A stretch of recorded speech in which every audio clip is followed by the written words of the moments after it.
வேற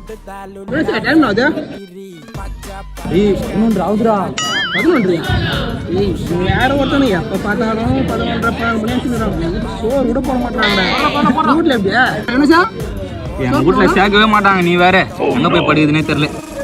உங்க வீட்டுல எப்படா? வீட்டுல எல்லாம் எங்க அம்மா ஒன்னும் சாப்பிடாம இருக்கா. அம்மா தெய்வம் மாரிடா. உங்க வீட்டு மாரியா எங்க வீடு? இந்த பாரு 100 ஐஸ் வாங்க. தெய்வம்டா. தெய்வமா பொறம்போக்க இன்னைக்கும் லேட்டு தானா? அங்கேயே இருந்துரு. உனக்கு சாப்பாடும் கிடையாது, எதுவுமே கிடையாது. நீ சாப்பிட வேண்டாமா? கேட்டு திறக்க மாட்டேன். சாப்பாடு இல்லை, அங்கேயே சாப்பிட்டு காலையில வாப்பதான் கேட்டை திறப்பேன். எங்களுக்கு தூக்கம் வந்துச்சு. எப்பா பாரு லேட்டா வந்துக்கினே இருக்கிறேன். வெயிடா போனேன். நம்ம கடைக்கு போலாம். கௌரவத்தை பார்த்துட்டு நான் ஒரு சோத்துக்கு இருக்கேனடா. சோத்துக்கு என்னடா பண்ணுவேன் இப்போ?